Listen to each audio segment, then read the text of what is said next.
Hello viewers, আসসালামু আলাইকুম। আপনারা কেমন আছেন? আশা করি ভালোই আছেন।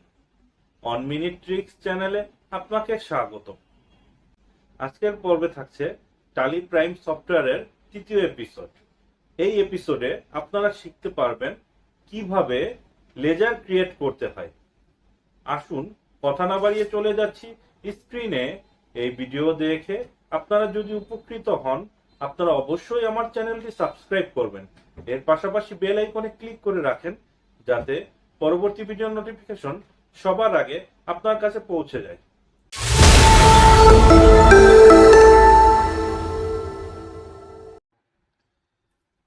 এখানে আপনারা গেটওয়ে অফ টালি দেখতে পাচ্ছেন।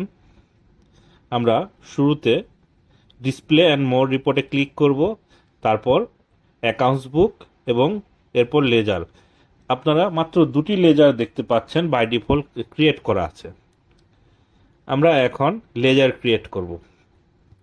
আমাদের যে এক্সেলের চার্ট অফ অ্যাকাউন্টসটি ছিল, সেখান থেকে আমরা গত পর্বে সাবগ্রুপ ক্রিয়েট করেছিলাম। এখন এই দুটো সাবগ্রুপের আন্ডারে লেজার ক্রিয়েট করব। আমরা এখন শুরুতে লেজার ক্রিয়েট করার জন্য এক্সেল থেকে লেজারটি কপি করে নেব এবং গেটওয়ে অফ টালিতে যাব। তো এখানে নন কারেন্ট অ্যাসেটের আন্ডারে ইনট্যাঞ্জিবল অ্যাসেট এবং 102 কোডের আন্ডারে ট্যাঞ্জিবল অ্যাসেট দেয়া আছে, তার আন্ডারে লেজারগুলো ক্রিয়েট করব। তো গেটওয়ে অফ টালি থেকে ক্রিয়েট অপশনে ক্লিক করব, তারপর আমরা লেজার সিলেক্ট করব। একটা পপ আপ উইন্ডো আসবে, সেখান থেকে আমরা এক্সেল থেকে লেজারটা কপি করে জাস্ট পেস্ট করে দেব নেম বক্সটির মধ্যে। এখন নিচে এন্টার বাটনে ক্লিক করব। এই লেজারটি হচ্ছে 101 নাম্বার ইনট্যাঞ্জিবল অ্যাসেটের আন্ডারে, সেটা সিলেক্ট করে নেব। এখানে ইনভেন্টরি ভ্যালু অ্যাফেক্টেড আমরা নো দিয়ে দেব। কস্ট সেন্টার অ্যাপ্লিকেবল, এটা আপনারা যদি কস্ট সেন্টার অনুযায়ী অ্যাসেট রিকগনিশন করতে চান, তাহলে আপনারা এই অপশনটি ইয়েস করে দিবেন।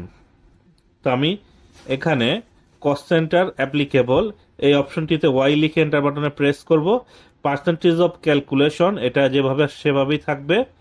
অ্যাড্রেস এগুলো আর লাগবে না। আমরা এন্টার বাটন প্রেস করে অ্যাকসেপ্ট অপশনে গিয়ে ইয়েস বাটনে প্রেস করব। তো এখন আমাদের একটি লেজার ক্রিয়েট হয়ে গিয়েছে। তো এভাবে আমরা পর্যায়ক্রমে এক্সেল থেকে দ্বিতীয় লেজারটি ক্রিয়েট করব। এক্সেলে লিখে লেজার ক্রিয়েট করার মজা হচ্ছে, আপনার এখানে যে নেম বক্সটি আছে এটার একটা লিমিট আছে।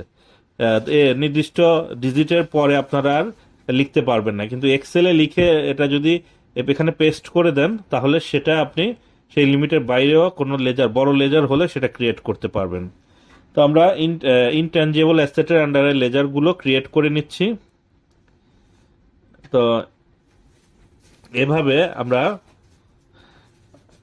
দেখুন নেম অপশনে কপি পেস্ট করে দেব, তারপর অ্যাকসেপ্ট বাটনে ক্লিক করে দেব।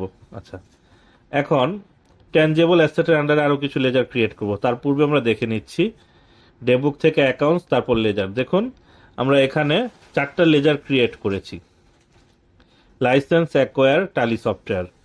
তো এইভাবে আমরা ডোমেইন অ্যান্ড হোস্টিং চার্জেস, যেগুলো ইনট্যাঞ্জিবল অ্যাসেট, আমরা ক্রিয়েট করে নিয়েছি। এখন আমরা যদি গ্রুপ, এখানে 101 গ্রুপ, এই লেজারগুলোতে যদি কোনো ব্যালেন্স থাকতো এখানে গ্রুপের আন্ডারে দেখাতো। তো আমরা এখন আবার গেটওয়ে অফ টালিতে চলে যাব, চার্ট অফ অ্যাকাউন্টসে যাব। দেখুন ইনট্যাঞ্জিবল অ্যাসেটের আন্ডারে, অর্থাৎ ফিক্সড অ্যাসেটের আন্ডারে নন কারেন্ট অ্যাসেট, তারপর সাবগ্রুপ ইনট্যাঞ্জিবল অ্যাসেট, এরপর লেজার। লেজার গ্রুপগুলো বোল্ড আকারে দেখাচ্ছে। তো আপনারা বুঝতে পারলেন কিভাবে লেজার ক্রিয়েট করে। এখন আরও কিছু লেজার আমরা ক্রিয়েট করব। এখানে ট্যাঞ্জিবল অ্যাসেটের আন্ডারে আমরা ল্যান্ড অ্যান্ড বিল্ডিং এটা ক্রিয়েট করব। এটা ক্রিয়েট করে আন্ডার 102 দিয়ে দেবো ট্যাঞ্জিবল অ্যাসেট। কস্ট সেন্টার আমরা অ্যাপ্লিকেবল করে দেব, কারণ আমরা কস্ট সেন্টার ওয়াইজ অ্যাসেটের রেকগনিশন করতে চাচ্ছি। তো এইভাবে আপনারা কপি করবেন এবং কস্ট সেন্টার অ্যাপ্লিকেবল করে অ্যাকসেপ্ট বাটনে প্রেস করবেন, অতি দ্রুত আপনারা লেজার ক্রিয়েট করতে পারবেন।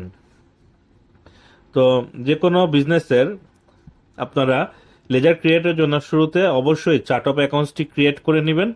চার্ট অফ অ্যাকাউন্টস থাকলে আপনার লেজার অতি দ্রুত আপনি ক্রিয়েট করতে পারবেন এবং এতে ভুল হওয়ার সম্ভাবনা কম থাকবে। আমরা চার্ট অফ অ্যাকাউন্টসে চলে যাচ্ছি। দেখুন ট্যানজেবল অ্যাসেটের আন্ডারে আমার 3টা লেজার ওপেন হয়েছে, ইনট্যানজেবল অ্যাসেটের আন্ডারে 4টা লেজার। তো এভাবে আপনারা লেজার ক্রিয়েট